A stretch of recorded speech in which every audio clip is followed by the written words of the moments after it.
Sosok Desi Arfianto, Ketua Asprof PSSI di Yogyakarta yang jadi sorotan saat drawing Liga 4. Drawing Liga 4 Putaran Nasional yang dilakukan Departemen Kompetisi PSSI pada Kamis, 10 April 2025, lalu mendadak viral karena ada dugaan manipulasi hasil yang berujung dugaan kecurangan.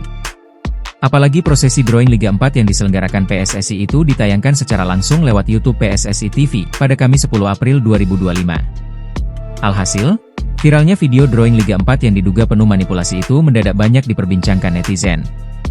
Pasalnya, dalam proses pengundian jadwal, seorang pria yang mengenakan baju timnas Indonesia terlihat melakukan tindakan yang mencurigakan. Pria tersebut tampak mengambil bola undian, drawing ball.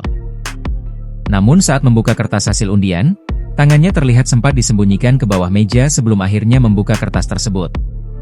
Buntut hal tersebut, PSSI menyoroti pelaksanaan drawing kompetisi Liga 4 yang dinilai berlangsung secara tidak profesional dan tidak transparan. Berdasarkan penelusuran, pria yang melakukan drawing tersebut diketahui bernama Desi Arfianto, yang merupakan Ketua Umum Asprof PSSI di Yogyakarta periode 2023-2027. Lantas siapa sebenarnya Desi Arfianto? Desi Arfianto ternyata merupakan Ketua Umum Asprof PSSI di Yogyakarta periode 2023 hingga 2027. Ia terpilih dalam Kongres Biasa Asprof PSSI di Yogyakarta yang digelar di Hotel Rose Inn, Sabtu, 6 Mei 2023, lalu. Ia memperoleh 17 suara mengungguli dua kandidat lainnya yakni Nurmandi dan Endro Sulastomo yang sama-sama mendapat 5 suara. Sedangkan calon lainnya yakni Sismantoro mundur dari bursa pemilihan.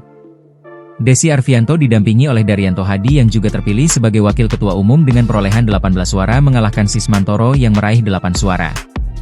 Saya mengucapkan terima kasih atas semua pihak yang susah berpartisipasi dalam menyukseskan kongres ini, tidak ada lagi persaingan dan lawan.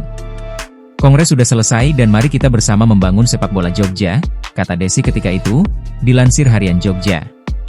Selain sebagai Ketua Asprof PSSI di Yogyakarta, ternyata Desi Arfianto juga memegang jabatan Deputi Sekjen PSSI sejak tahun 2020. Selain itu, Desi Arfianto juga pernah menjadi match komisioner Liga 1 dan Liga 1, Liga Indonesia sejak tahun 2010. Download Tribun X sekarang, menghadirkan lokal menjadi Indonesia.